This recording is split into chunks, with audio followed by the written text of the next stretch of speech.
Welcome to the Denison Forum podcast. I'm Mark Turman, your host for today's conversation. We hope that our chat today will equip and edify you in your walk with Christ and in the witness that you're giving for Him. As I like to remind you, we try to do that by letting you eavesdrop on conversations with good thinkers and writers and people in the kingdom so that you can think, live, and serve Christ well. Our founding verse for our ministry is Ephesians 4:12, equipping the saints for the work of ministry. So we hope that is what happens today. We've been looking forward to this conversation for a while. We kind of carve out some special days and some special people. Let me put this in pastor terms for you. When I pastored churches, we would lay out a calendar for the year, and we would talk about when I was going to be on vacation and who would come to preach at the church when I was gone. We would also plan some special Sundays where we would encourage our people to invite their friends, and we would bring in someone special to talk. And my conversation partner today is one of those people. If we were pastoring a church today, I'd be saying, how do I get this guy named Mike Cosper to come in and speak for us on a special Sunday, like a friend day or something like that? So we're welcoming Mike to our conversation today. Many of you recognize Mike as the creator and producer of the popular podcast, The Rise and Fall of Mars Hill, from just a year or two ago. But he's been around for a lot longer than that. He's been doing music ministry, radio shows, podcasts, things like that for more than 2 decades. Today, you can find him hosting the CT podcast called The Bulletin, which I highly recommend to you. I listen to it regularly myself. You can also find him leading cohorts of church leaders when he's not spending time with his family as they live in Louisville. And part of what we're going to talk about today is not only what he's up to now, but his recent book. And we're going to get to talking about that in a moment after we get some background from him. But the new book is called The Church in Dark Times, Understanding and Resisting the Evil That Seduces the Evangelical Movement, which is a really good read, and it'll really stretch your thinking. But before that, Mike, welcome to the podcast. We're glad to have you. I'm really glad to be here. Thanks for having me on. Well, tell us a little bit about Mike Cosper that we might not know just from the work that you've done over the last 4 or 5 years. Yeah, man, I think you covered a lot of it pretty well. I was 19 years old and got married at 19. Like I'm one of those folks, and been married. It'll be 25 years in December, and kind of stumbled into church planting around that time, and ended up serving on a church planting team from about 2001 to 2015. Learned a ton, struggled a ton, and that certainly informs all of the work that I do now, whether it's the podcasting work or this book, and informs it for better or for worse. I mean, it was a wonderful experience. We got to do a lot of amazing things. We got to be part of some really incredible arts ministry. But yeah, I have a big heart for the church, and it's not something I get to talk about as much as I end up talking about other things, whether it's a war in Israel or a political election on the bulletin. But I really do love the church, and my heart is to see the church be better and more beautiful as she moves forward into this new century. So, yeah, that's a great word. So, tell us a little bit about your faith trajectory. Did you grow up in a Christian home? How did faith become important to you? Tell us a little bit about that story. Yeah, so I grew up in a Christian home. Grew up in a home with a real serious commitment to churches on Sunday mornings. And to churches, to kind of church in life, like faith in life.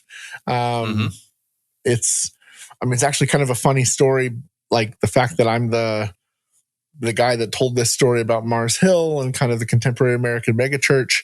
I was baptized by Ed Young Jr. in 1988 at Second Baptist of Houston. People will be familiar with Ed Young. Ed Young Jr. in particular. Yeah, I mean, so immersed in it and really lived in that world. For me, faith really came alive when I was about 15, 16 years old. And I was blessed to have an incredible youth pastor who just, for a number of us, it was almost that thing where it's like you hear this in ministry a lot, like do for the few what you wish you could do for the many.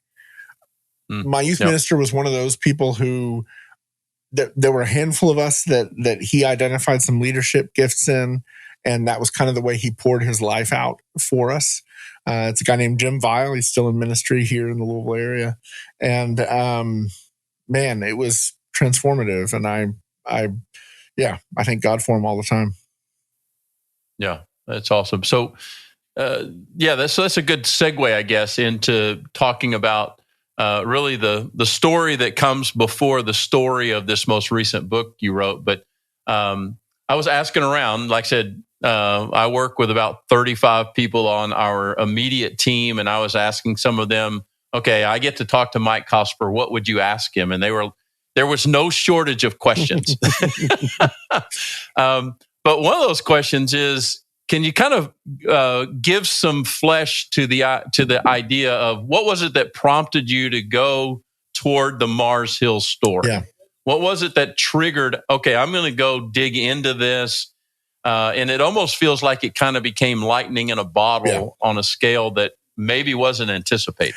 Yeah, no, let me just clarify. It definitely was not anticipated. We thought this was a story that church leaders and people who kind of follow the church growth movement would probably want to pay attention to, and maybe it would have some spillover effect in other places. We did not expect it to become what it became. I think to date we're at like 31 million downloads on the series, and it's just, even just to say the number just feels kind of surreal and unexpected. So the church I was a part of, we planted in 2000, and it was definitely part of that. There was a church planting boom in the United States that starts somewhere around like 1995 and runs to about 2010. And it happens for a variety of reasons. Some of it's just as pragmatic as like organizations. There was some grant funding that kind of came into a bunch of different Christian denominations that led to a lot of church planting. So we got to kind of ride that wave. We were inside the SBC, and then in about 2004, we met a guy named Darren Patrick. People familiar with Acts 29 will probably know who Darren was, and Darren's name is. Darren passed away a few years ago. It's a different story altogether. But Darren invited us into Acts 29, and it was through him that we got to know Mars Hill and Mark Driscoll. So from about 2005 to 2010, we were part of Acts 29. I got to know a lot of the Mars Hill folks. Our church in Louisville, our church ended up being just because of kind of the nature of who we were and where we were and everything else. We ended up being, I would say, fairly influential in Acts 29 in those years because of our music ministry. Mm-hmm. We just had God just did a weird thing at Sojourn. So the church was called Sojourn in Louisville. God did a weird thing here where he brought together a number of like extraordinarily gifted musicians. And I had the privilege of kind of stewarding all of that. We put out a bunch of records. As a result, we ended up playing at a bunch of conferences and various things throughout Acts 29, training events, things like that over those years. And I got to know some of the Mars Hill folks who were obviously like music was central to Mars Hill. It was a big part of their vision. It was a big part of just kind of Seattle culture. And so I say this often, like I I couldn't have done the Mars Hill podcast if I hadn't been a musician, because it was the music that built the bridges to the Mars Hill people who ended up being, when you fast forward a few years to 2010, 2012, 2013, these were people that I knew and that I would see regularly at events, and they would kind of share like, man, we're really going through it over here at Mars. Things are really hard. Things are really rough. And then of course the church melts down.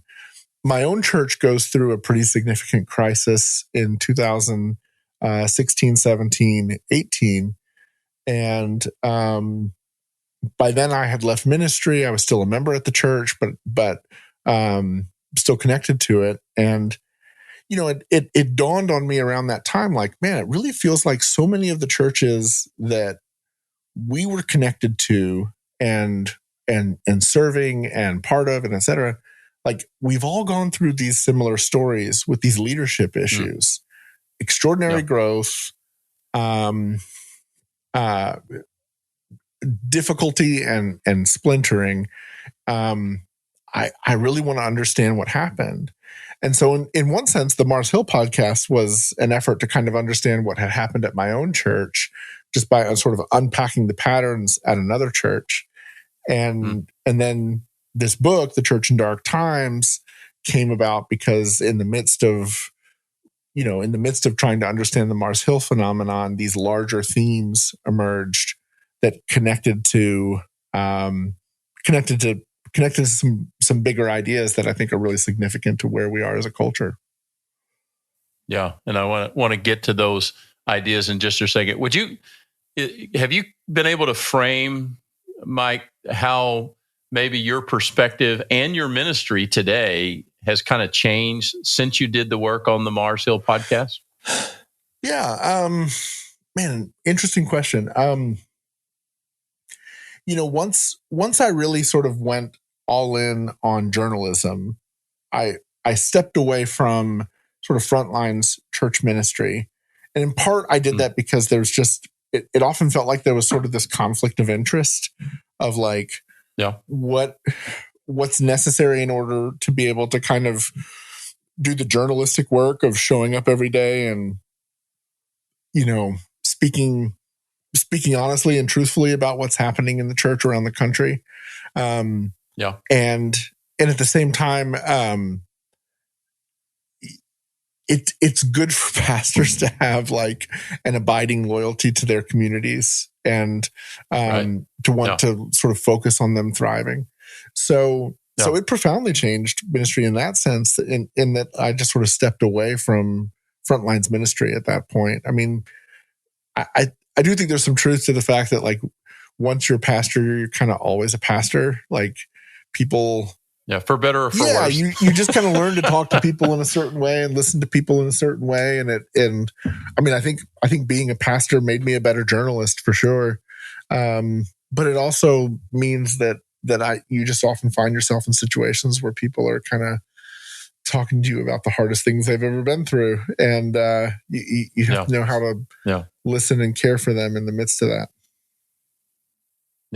Yeah, absolutely. Well, let's get into the book a little bit. The Church in Dark Times. Tell me if I got this right. If I understood at the beginning of the book, you're basically saying that this is the third in a trilogy. If we count the podcast of Mars Hill kind of as the first book, if you will. Last year, you wrote a book called The Land of My Sojourn, if I think I got it right.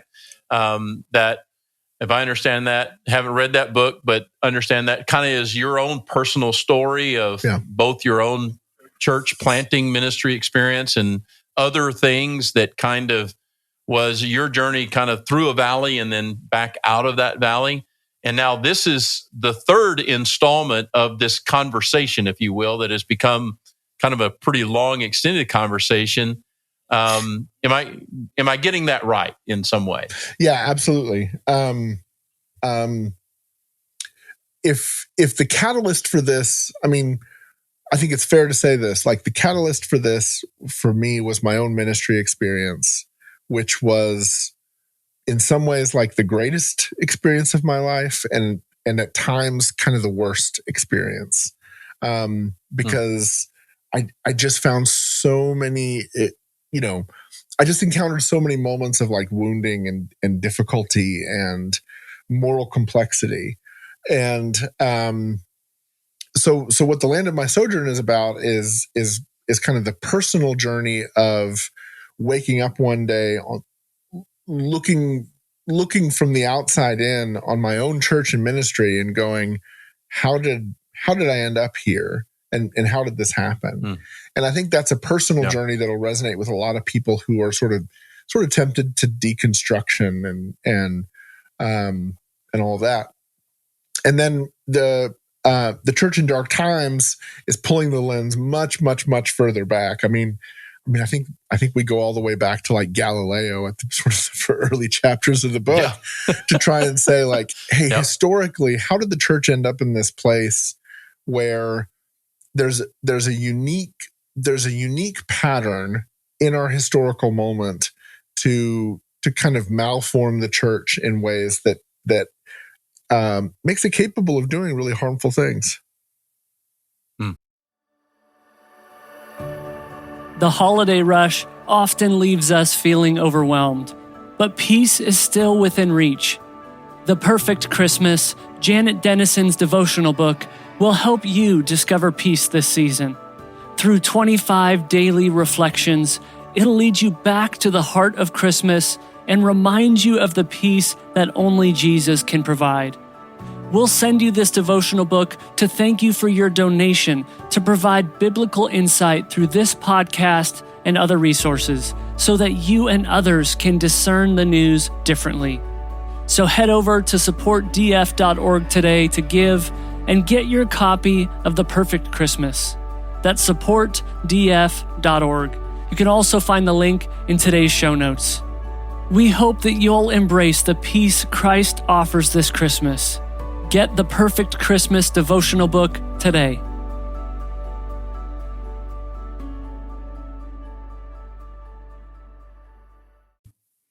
Yeah, and really is, in my opinion, kind of a revealing of patterns. It's been, I live in the Dallas area, and if anybody's been following this, been pretty rough for the evangelical church in the Dallas area for the past 5 or 6 months.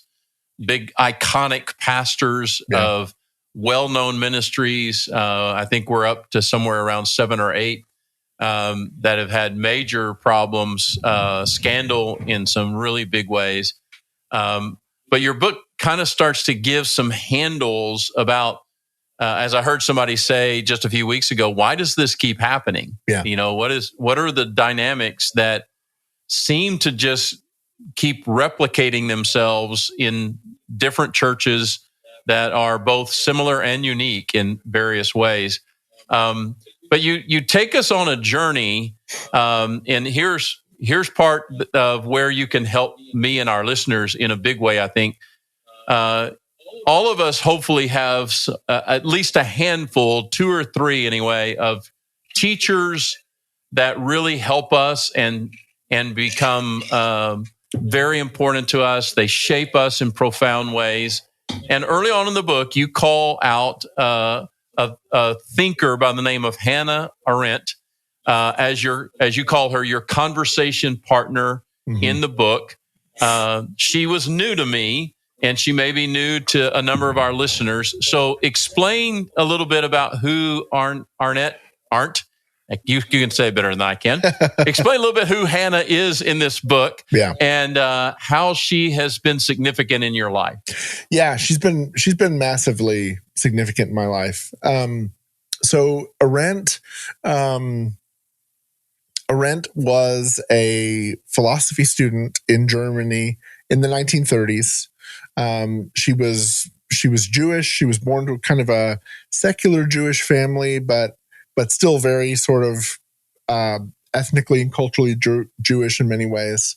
As the Nazis came to power, she very quickly sort of joined the resistance and opposition. 1933, she ends up getting arrested by the Gestapo because of her involvement with them. She somehow or another it's a fascinating story in and of itself for probably another day. But she somehow sort of manages to talk her way out of a Gestapo prison, and not many people can claim that. Yeah, there's not very many who did. Certainly not many Jews who did. No. And then shortly after that, she, once she gets out, basically within a couple of days, she gets her mother, she gets their possessions, and they escape first to Switzerland and then to France, and then in France, of course, eventually the Nazis come to France. That creates another whole series of dramas. She ends up in a detention camp in Gurs, France, where she spends just a few weeks there, and then she and a number of other women who were detained there, they all they end up being able to forge documents so that by the time the Germans actually take over the camp, they're able to basically say, look, we have these transit papers and get out. And so she escapes from France to England, eventually from England to America. And so from then, you have this young woman who is a brilliant philosophical mind and devotes the rest of her life to trying to understand, how did these people that I knew and loved, literally one of them being Martin Heidegger, was like, she had a love affair with Martin Heidegger as a student. Heidegger's being the smartest, most influential philosopher of the 20th century, certainly up to that point.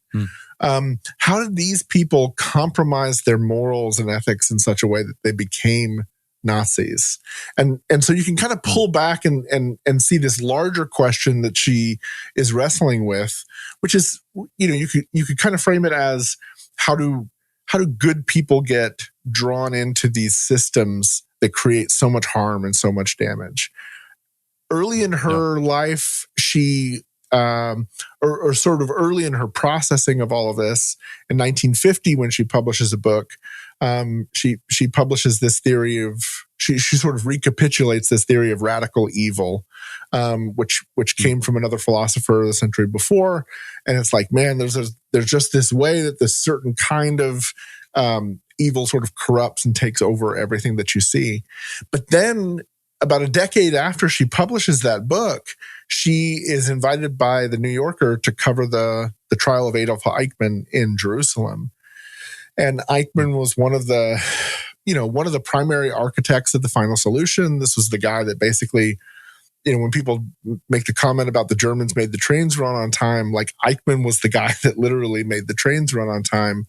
And she goes to Jerusalem to cover it, and she's shocked by what she finds, which is not just that Eichmann is unimpressive, but that he's not a monster at all. He's a bureaucrat. He's a careerist. He's just trying to advance his own sort of standing career inside Germany as a whole. And so what is birthed out of that encounter with Eichmann is this idea of the banality of evil, a line a lot of people, even who don't know Arendt, probably are familiar with. But just this idea of ordinary people getting drawn into these larger systems of oppression and evil and corruption, and then she really, from 1961 until she dies, she really devotes every moment of her study and writing to trying to understand, how does that happen? How does somebody sort of lose themselves in these larger systems, these larger stories? And there was this moment when I was reporting the Mars Hill story. I'll never forget it. I was talking to somebody who basically said, essentially what they said is, they said, in the first decade of the existence of Mars Hill, we had a certain way of doing things. But then, because the church was successful, and because there was this sense of urgency about, like, we've got to reach the city, all the normal rules got suspended. And it triggered this thought in my head of something Arendt says and something other political philosophers say, that basically says, like, if you want to establish a political dictatorship, the thing you have to do is create a state of emergency and tell everybody, like, everything's so urgent, all the normal rules have to go on the shelf for a little bit. And Right. and all of a sudden you can look at the church and you can realize, man, people get rightly enamored with the mission of the church, where all of a sudden they then say, well, the mission is so urgent and the opportunity is so great.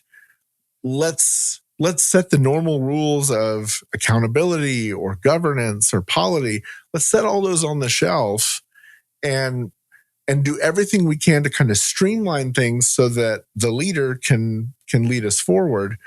And what you don't realize that you've done is that you've paved the way for all kinds of incredible harm. And there's just example after example of this taking place. Yeah, and it's really a fascinating kind of journey that you take us on to the idea that, like in the case of Eichmann, as you describe Arendt's feeling that it was that he just refused to think. Right. It wasn't that he was radical in the way that we normally think of radical. He was extreme in terms of his evil, but he was simply trying to impress his bosses so that he could move up the ladder and gain a little bit more power and a little bit more influence. But what he was willing to do was to not think. Right. And to suspend, kind of trusting your gut, if you will. And because of these other greater urgencies, and it really becomes a fascinating way of thinking about a lot of the problems in our culture, both inside and beyond the church. It seems to apply in a lot of ways. One of the things, Mike, that we talk about at Denison Forum is we want to try to help people think biblically, and we believe that Satan attacks the American church in kind of a tailor-made way. He doesn't come at the church in America the way he would in South America or in the Middle East or in China. He's tailor-making a plan, right? Yep. And part of what your book it really deals with at depth, I would say, is this concept of ideology, and how you and Arendt really kind of work your way around the concept of evil, the banality of evil, and then to this place of what we hear this word ideology just tossed around everywhere. But it really seems that what you're describing is that ideology has kind of become the tool that Satan is really using well to impact and injure the church's witness in America. Am I on the right track with you? Am I thinking the way you want me to think? I mean, I think you're putting it as well or better than I've ever put it. I mean, yeah. So ideology, you hear the word a lot, and people are often kind of confused in terms of like, what does it mean? Because and it's funny. It's one of those things I've wondered about. Like, even as I wrote the book, I wrestled with this, and I may have made the wrong choice in it, but it's almost, I was tempted to try to sort of distinguish between like lowercase I ideology and uppercase I ideology. Right. Everyone has ideologies. Like, we all have these ideas that kind of shape the way that we see the world. But ideology, the way Arendt uses it in particular, and she's not alone in this. I mean, you can kind of look at lots of people who sort of looked at political theory in the 20th century, whether it's Alexander Solzhenitsyn or like Miroslav Volf has written about this as well, the Christian theologian. Yep. Ideology in the sense that I'm using it in the book is this little idea that can change the world. And it's this idea that, like, if you can solve this one problem, right? You have this story, and if you can solve this one problem, you can fix everything. And the most sort of egregious version of it, and it's one of the reasons why Arendt is so compelling, is because it's such a compelling story. The most compelling version of it, in terms of, or the most compelling example of it that you can see in the 20th century, is Nazi ideology, which was the foundation of it was this idea that there was this sort of Aryan supremacy, and that Germany deserved to be kind of ruling all of Europe and really sort of all of the world. But the problem was, and this was the ideological piece, the problem was that Jews were undermining and subverting Aryan supremacy. So if you could solve the Jewish problem, these people, I mean, it really, if you go read Hitler on this stuff, not that I'm suggesting that to anybody, but if you go read Hitler on this stuff, he sounds just like Haman in the book of Esther. He's saying, you have these people living among us. They're not really a part of us. They refuse to assimilate with the rest of us. And as a result, they're undermining all of our ability to kind of do what we're supposed to do and all of this kind of thing. So solve the Jewish problem and you solve everything else. Well, you can find that in all kinds of other places. I mean, Stalin's ideology was that the problem was the bourgeoisie, like the middle class, the managers in society. They were the problem that was undermining all of us. But what's wild is you find it in the church, and you found it in Mars Hill. With Driscoll, it was this idea that if you can give young men a purpose. I mean, Driscoll would say all the time, 99% of the world's problems are the fault of young men. So if you can kind of solve the problem of young men, you can reach the city, reach the world, sort of achieve everything. And it gets pretty grandiose very quickly from there. The danger of that is, and this is something that I think we documented pretty well in the podcast, the danger of that is that there are downsides to orienting the entire programming of the life of the church around the needs, wants, and desires of young men. Right. And again, like those are well documented at this point. But that's the nature of ideology. It's this little idea that can change the world. And what happens around ideology is you create this kind of iron logic that just consumes everything that falls into it. And again, Arendt accounts for that really, I think, effectively and really beautifully. And then once you start to look for it in other places, I mean, in the book, I try to sort of document it, a variety of versions of it, of what I call evangelical ideologies, which are these kind of church growth expansionist ideas that take this little idea and they can just chew everything up in them once people encounter them. Yeah. And part of the appeal, right, is that it gives us a simple and clear solution to a lot of really complex and kind of mind-boggling problems, right? The whole time I've been in ministry is like, how come everybody doesn't believe in Jesus and the story of grace? Who wouldn't want it to be true, right? Yeah. Why doesn't everybody believe it? Well, I'm constantly fascinated. People on this podcast will hear me talk regularly about why is it that we are constantly always seeing another show on television about hospitals and about police officers and about firemen? And why are we drawn to that? It's because part of it, we want to puzzle out these things. We want to, J. Warner Wallace, the investigator, said, we like to puzzle out and get to the solution. And if somebody can offer us a simple, fairly cogent, and easily articulated answer to a really big problem, like why doesn't everybody in our town become Christians, then we kind of run to that. And we're like, oh, well, yeah, let's just do that. And let's funnel everything into that one idea. Yeah. And then I love what you talk about in explaining this iron logic. It's kind of what I call all or nothing thinking. You have to be all in on this. Yep. And if you're not all in on this simple, clear idea, then you must be part of the problem. Yeah.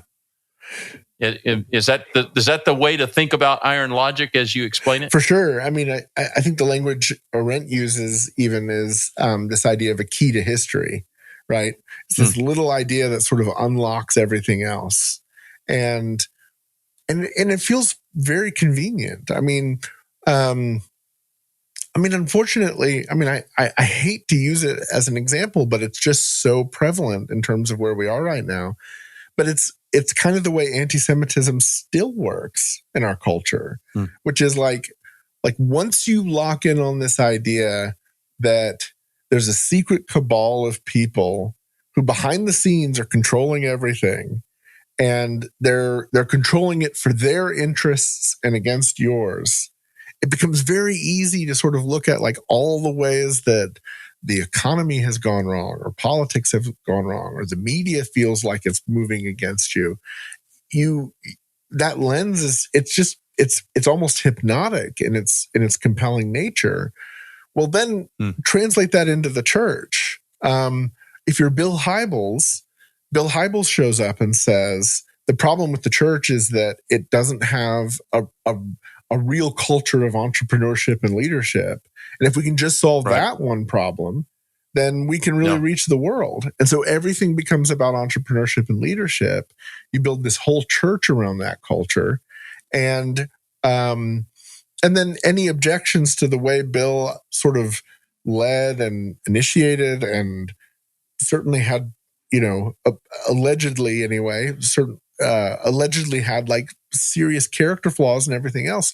You could kind of consume all of that up inside the iron logic of leadership and say, look, for this larger purpose, here's this guy with this unique gift, and it's so essential because this is the missing piece that the church doesn't have. He has it. Right. So we need him no matter what.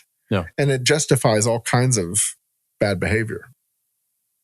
Yeah, and it becomes a really strange journey of the end justifies the means. Exactly. Built around one of these key ideas. Exactly. Yeah. And let me kind of elaborate on that. Turn this a little bit to the idea we're seeing inside the church and kind of around the church. A lot of conversation in this political season about how many Christians have kind of suspended things like the fruit of the Spirit for some of their forms of engagement in politics. And one of the things you spend some time, you don't go too far or too long in this, but you talk about Arendt's use of this idea of the shoe and the hammer. Mm-hmm. And it really spoke to me from the standpoint of how it seems like so many Christians are letting their politics become their religion instead of their religion being their religion. So unpack that metaphor of shoe and hammer that Arendt runs with for a bit. Man, I mean, it's one of those moments where you just, for me anyway, when I first kind of read her talking about this, I just felt kind of slack-jawed in awe of like what a perfect illustration it is. She says, "Look, you can use a shoe to hammer a nail into a wall, but that doesn't mean that that's what a shoe was for." And so she uses that as kind of a metaphor to talk about the way that we handle all kinds of ideas where we sort of apply them in the wrong places. I think in the church where this is incredibly relevant is, well, let me just get really specific. Right now, I'm not sure when we'll air. Maybe this will probably air after voting day, and I could care less how people vote. Maybe a couple of days after the election. Yeah, I mean, I could care less. Like, it's not. I don't say this as a way to sort of say like, here's how you should vote. But you've heard so much about, in this season, you've heard a lot of people kind of take this metaphor of Cyrus, right? Cyrus was this corrupt leader. He has all these problems, and yet God uses him to do X, Y, and Z. Therefore, that gets kind of turned and twisted into justification for. Therefore, you not only can you vote for Donald Trump as though it was sort of like a permission structure or whatever. It's actually like you should vote for Cyrus because because he fits the bill for these various reasons, and we see that certain initiatives that he's about and invested in will pay off for us down the line. And I again, like it's this kind of idea, like, dude, just because you can hammer a nail into a wall with a shoe doesn't mean that that's what the shoe is for, what the nail is for, or anything else. The whole point, I think, of so many of these biblical stories of corrupt leaders is that God works in spite of them and through them. Not that the point of those stories is not, therefore, you should vote for Cyrus and Nebuchadnezzar, right? It's in spite of the fact that it seems like the tide of history is moving against you. God is providential and at work. The book of Esther is a great example of this again, like where so much of the story of the book of Esther is like all of the tide of where the culture is going and what was happening was running against the people of God. And when the people of God stood up, Esther thought she was going to die. And when Mordecai refused to bow down to Haman, he thought he was going to die. Like, these were people who sort of showed up and go, well, the tide's running against me. I'm going to do the right thing and bow down, and maybe it all goes in the wrong direction. Now, our political moment is very different. And I'm certainly not trying to say that any leader in the United States is Haman, and or for that matter, that they're even Cyrus or some of the others. Like, our circumstances are very different. This is another lesson from Arendt. Like history actually doesn't repeat itself, but it does kind of rhyme. So we look at it and we go, God is at work in ways that are surprising, that we can't fully understand. All of that is a long sort of roundabout way of saying, as the people of God, we show up, and I feel like the biggest thing that we should show up in these circumstances with is just a whole lot of humility, because Daniel's story isn't David's story, isn't Esther's story, isn't. You can just go down the history of the people of God in these various circumstances. We don't know what God's doing in Providence in these moments. What we need is a sensitivity to conscience. And I think the biggest thing that, especially in the moment that we're in, we need a little bit of skepticism when somebody shows up and goes, I've got the solution. It's really simple. If we just solve this one problem, everything else is going to come together down the line. That historically is always a red flag. Right. Are you feeling anxious or overwhelmed by the intensity of this election season? As followers of Jesus, we're called to rise above the chaos and embrace a path of peace. But in a world where political tensions run high, that's often easier said than done. That's why Denison Forum has compiled all the resources you need in one place, designed to help you navigate politics with faith and understanding. At denisonforum.org/election, you'll find resources for every need. Whether you're looking for daily Christian perspectives on political news, guided prayers to keep your heart grounded, or tools to help your children understand the season from a faith-based perspective, we have you covered. These resources are here to help you filter through the noise and approach the political season with a biblical mindset. Equip yourself and your family today. Visit denisonforum.org/election and embrace a faith-filled approach to politics this season. Together, let's rise above the chaos and stand firm in our faith.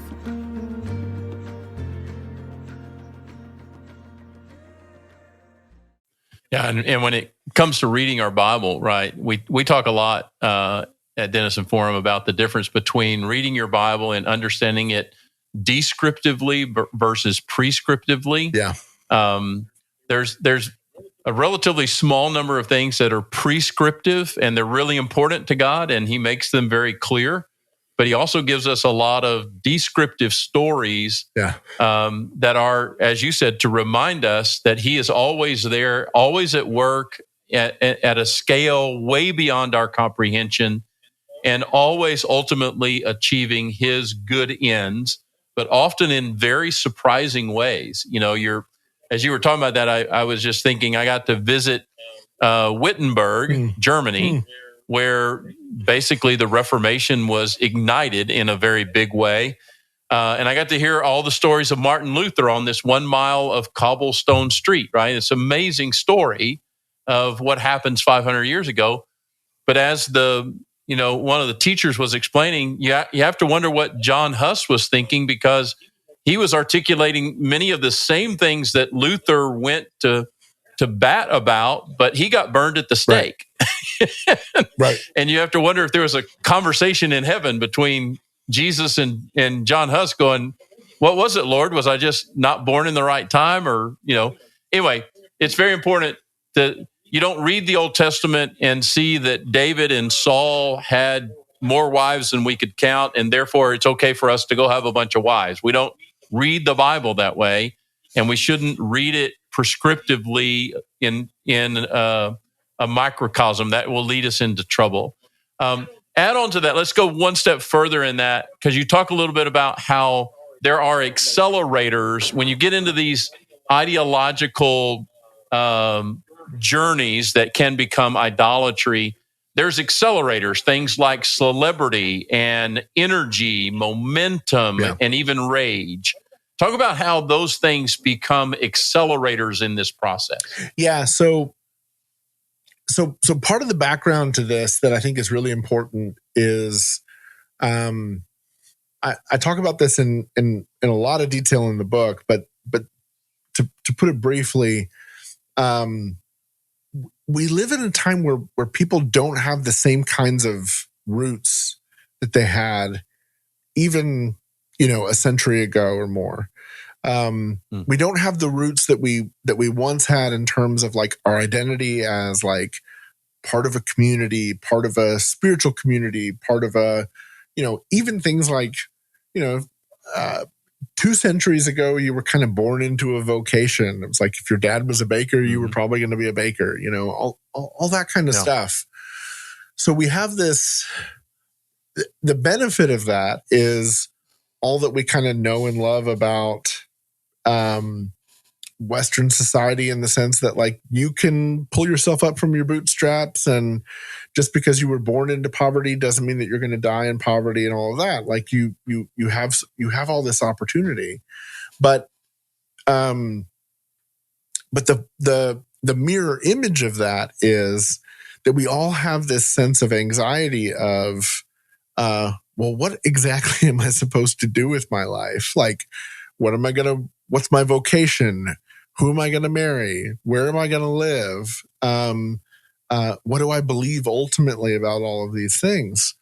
And the opportunity that comes from that, which again, I do think is a positive thing and a good thing. The downside of that is that it creates this vulnerability where a charismatic leader can show up in this season where there's these people who don't have like a deeply rooted sense of self and who they are and where they belong and where they're going. They can show up and they can say, I have a wonderful plan for your life. And it's this thing that I'm doing. And here's where it's going to take you. And here's what it's about. And again, like you take the ideological piece of it. Like if you're a young man that's shiftless and doesn't know where they're going, and Driscoll shows up and says, we're going to change the world because young men are going to get activated to change the world. That can be incredibly powerful and compelling in a way that's really kind of disorienting and disrupting. Like it can disrupt your entire life. You see this in political movements all the time, where people who are, what one of the things Arendt talks about is that sort of the cumulative effect of the modern age is this sense of mass loneliness and isolation. We don't have these deep connections to place or to people or to family or to vocation or anything else. So we just feel really lonely and isolated. So when a leader comes along and says, again, like, I have this wonderful plan for your life, we can lock in on that and find ourselves on this journey where you're part of this sort of populist movement that demands a whole heck of a lot from you. And I think you can see to me, it's very easy to see these kind of parallel lines where one person who finds himself in this place of mass loneliness ends up being a member of Mars Hill, and another person who finds themselves there ends up being a member of the Proud Boys raiding the Capitol on January 6, 2020. Because the commonality in the abstract, the commonality between those two stories is someone showed up and gave them a story and a purpose that they didn't have deeper roots in. The challenge for the church is, how do we give people a story and a purpose that has those deep roots and has those settled roots, but isn't as ephemeral as a church growth movement? Like, how do we tell a story to Christians who are looking for meaning and purpose that can outlast not just a celebrity pastor who says, I have a wonderful plan for your life, but actually even the institution itself, if the institution collapses? How can we root them in the story of the gospel in such a way that's like, yeah, if everything falls apart, if the leadership collapses and everything else, they still wake up the next day and they go, I'm part of a big, beautiful story that provides this meaning and purpose that goes well beyond what we're talking about here.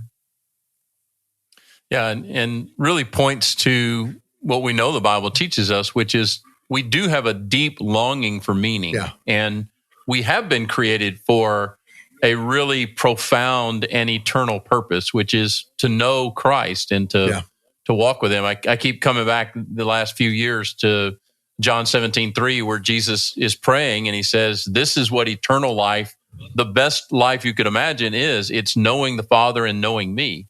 That's what it really is all about. And yet we want to be in some ways the culminating generation, right? We want it to all kind of come together and culminate with us. Right. And we want that kind of clarity and certainty. And we really kind of want to get away from anything that is mysterious. You just kind of have to think about, when I get in this mindset, I start thinking about the people in Thessalonica who thought, well, hey, we just can quit our jobs and walk away from our businesses because this is all going to be over soon and Jesus is going to come again. And Paul has to write them this second letter and say, look, if you're not going to work, you don't get to eat, because none of us knows what the real timetable of this whole thing is, right? And yet we're uncomfortable with that element of mystery and that, hey, this story could actually go on for 2,000 more years. Yeah. And we're not comfortable with those kinds of ideas, right? Totally. I mean, it's where kind of these themes of like narcissism and grandiosity really express themselves. And, there's been great writing and journalism and reflection on narcissism and the pastorate, and that the past, these problems of kind of predatory leaders finding their ways into churches and all that. And I don't want to take anything away from any of that stuff. I think that's really, really true. But none of that works unless the people who are showing up on Sunday morning are also in a place where they're thinking exactly what you kind of just described, sort of the like a narcissistic vision of history that says it's all culminating here with us. Like, we're the generation, we're the generation where everything's going to change, and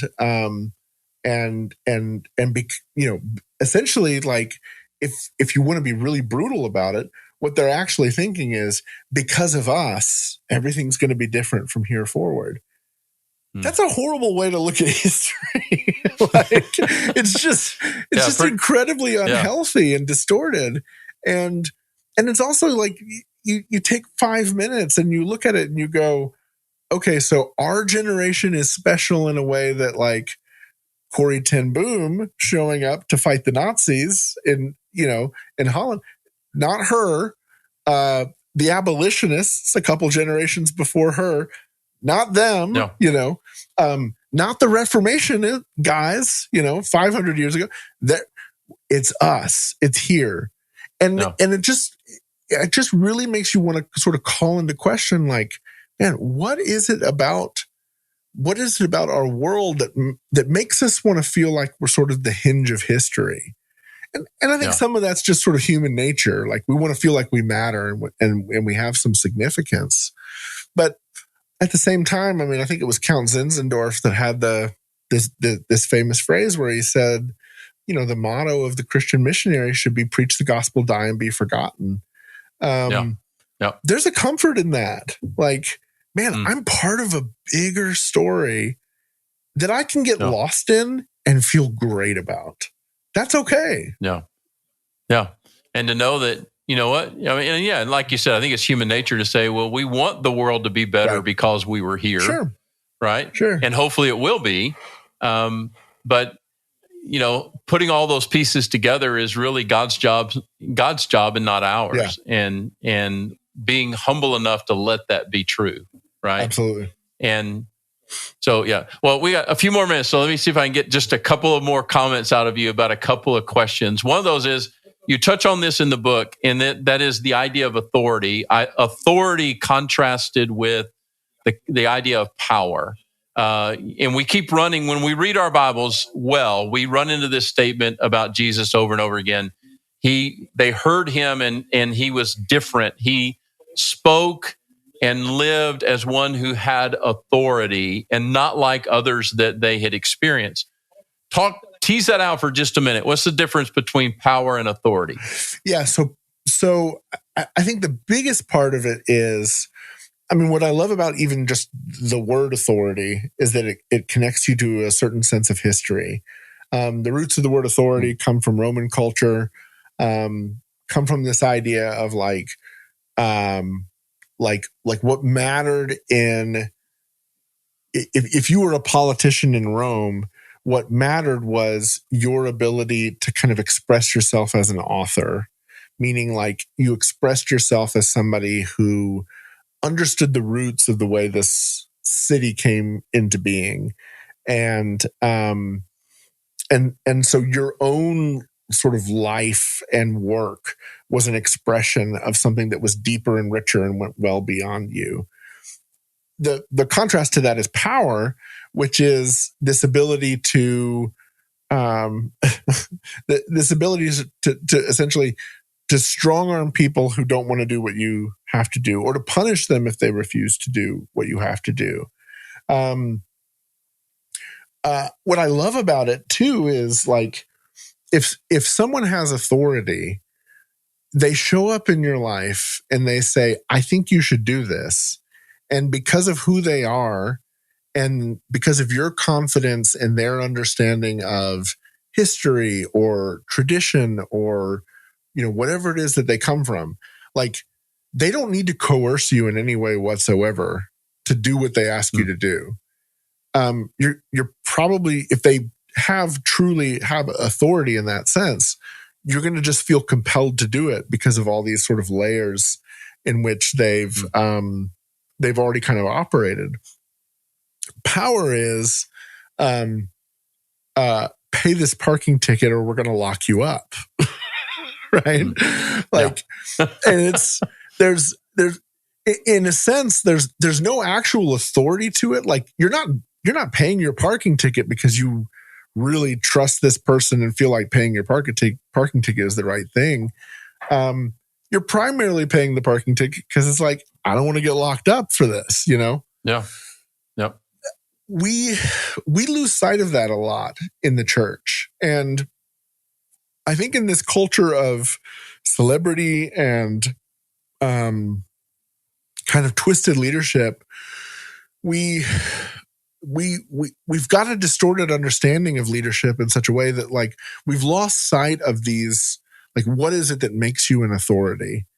I remember a pastor telling me years ago, he said, the reason I do hospital visits is so that when I do church discipline, people believe me when I say what I have to say. And I think that's like, that is such a remarkable contrast. It's like, I'm going to be the pastor that shows up when you're suffering, and when you're in a moment of loss, and when you're in a moment of trauma. And that way, when something goes wrong in your life and you're making a bad decision, when I show up then, there's this whole weight. I mean, this is authority. This is the whole thing. Yeah. There's this whole weight and momentum around what I say that I couldn't get any other way. It's like, dude, if you show up when my father dies in the hospital to sit with me and talk to me and pray with me and everything else, if you then sit up 6 months later and say, hey, I think you're making a really bad decision here, I receive that in an entirely different way. I talk about this a lot in the book, but I really think that's a lost art in our moment, because what we think is kind of the inverse of all of this, which is like, well, by virtue of the fact that you're a pastor, the position itself earns you the right to say X, Y, and Z. Not only do we not live in a culture where that's just sort of the norm anymore, that's never been the way that authority actually works. It's not even the way that it works in the military. I mean, people think that's the way it works in the military, like just because this person is ranked higher above you. But like you listen to people who've actually been to combat, and they're like, I don't obey orders in combat because this guy has a few extra stripes than me when we're in the field. I obey that guy in combat because long before the bullets started flying, he earned my trust. I think it's the same thing for pastors. Sorry, that's a really long answer to your question, but it's a huge issue. I think it's exactly that way, right? Because if you're doing that in the right kind of motivation and you're doing that in the humility of Christ, then people know that you're there either with a comforting message or with a hard message because you care about them. Yeah, that's exactly. That's the real issue, and your character over time has revealed that. Yeah, right. That's the message. Your character. That's why when Paul's telling Timothy to do hard things, Timothy can say, "Okay, I don't know if I'm up for it, but I'll do my best." Yeah, yeah, absolutely. Is because of what he had seen in Paul's life over a long stretch of time. Yeah, there's so much more I want to talk about, but your book includes an afterword that I think is very important. I want you to just speak for a moment about, which is where we are with Israel. We're now 13 months past 10/7 of last year. I'm going to have a conversation with some of our friends in Israel in about 10 days. What are your thoughts on Israel today as to where we are in this really hard moment between Israel and Palestinians, and particularly not just simply Palestinians, but between terrorists in the form of Hamas and Hezbollah and others? Yeah. I mean, man, what a great, massive question. I feel like we need another hour. So I went to Israel November of last year, about a little over a month after the attacks actually happened. And there was a moment when I was there that I just, someone said something that has just proven so true over and over again since then, which is, we were in Kfar Aza, which was one of the hardest hits. Sorry, it was one of the hardest hit kibbutzim on October the 7th. I think 90 people in the kibbutz died that day, and maybe another 36, I think, were taken into captivity that day as well. Most of the people that died that day were young, because the sort of youth community of Kfar Aza was the closest to the border when they attacked. And while I was there, someone who lived in that strip of the kibbutz, showed up and kind of shared his story. And he said a thing that I think is such an important thought. He said, the problem for Israel is that we're never allowed to win. And if you look at the history, it's like you can go back. It doesn't matter if it's a Democratic or Republican administration. You can go back over the last number of years, and these waves of terror happen. These attacks happen, and Israel is allowed to go sort of so far and no more. And then doesn't matter if it's Barack Obama or George W. Bush, they show up and they go, okay, that's enough, no more. Because the on the world stage, the Palestinians have a way of sort of showing up and saying, it's too much, we can't take any more, you have to stop here. And often what happens is it allows them to regroup and start the war again, which frankly is kind of what's happened ever since 1948. We're in a different time right now. We're in a different moment. I have a lot of critiques of the Netanyahu administration. This is something I followed really closely. We've reported a lot on the bulletin about all of this. I have a lot of critiques of it. But I think part of what's happening right now in Israel is that they're saying, we can't wait on the Americans anymore. We can't rely on the Americans anymore. Who knows what's going to happen after this election? Right. On the one hand, I think they don't necessarily trust that the Democrat Party actually is going to stick with them, beyond the war, or beyond the election. I'm sorry. But also, you've also had Donald Trump saying, finish the war before I get sworn in. I don't want to be, I don't want any part of this.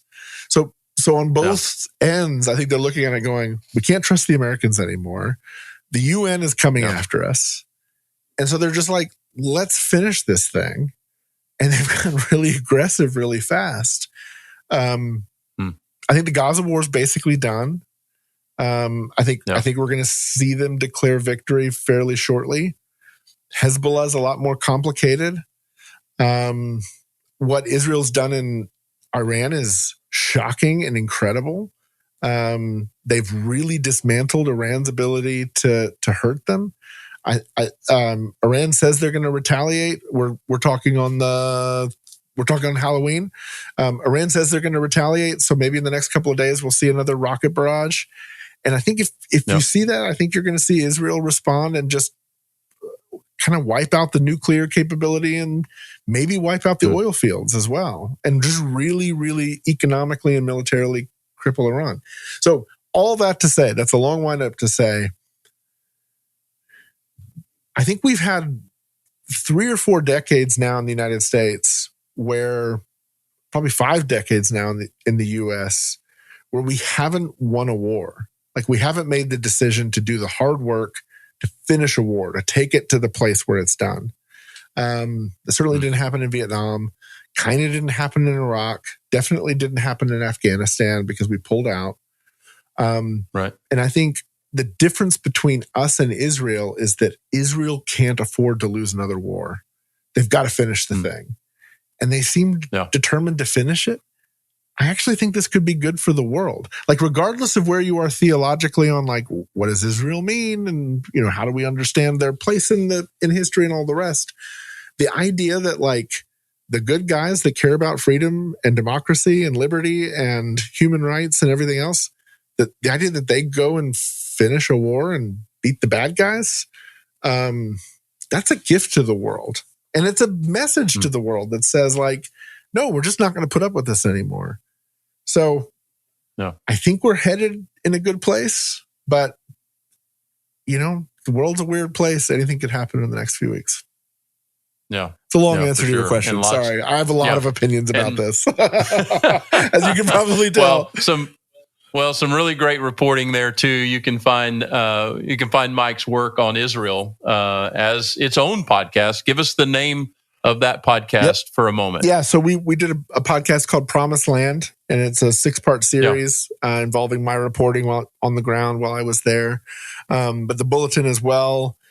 If you go back to a year ago, in the bulletin, in the 6 or so weeks after the war started, we did some kind of in-depth reporting on the history of the conflict and everything there as well. Yeah, really great work. Thanks so much. Highly recommend that. And like I said, we'll be doing some follow-up conversations with some of our friends in Israel in the next week or two as well. So encourage y'all to follow that. All right, Mike, last word, because I know you need to get on to other things. But is there anything you wanted me to ask that I didn't ask? What's your last word to us today? Oh, man, I'm just grateful. I'm grateful for this conversation. I feel like I ranted a lot, but I'm grateful for the conversation and grateful for the chance to talk about the book, and I hope people check it out. Yeah. All right. The book is The Church in Dark Times by Mike Cosper, Understanding and Resisting the Evil That Seduced the Evangelical Movement. It's an important book, and it is well done, as all of Mike's work is. And so we highly recommend that to you. Mike, thanks for being with us. Thanks to our audience as well. If this has been helpful to you, we pray that you would rate, review us, and recommend this to some of your family and friends so that they can be a part of the conversation as well. We're grateful for you following the Denison Forum podcast, and we look forward to you joining us on the next episode. Thanks for being here.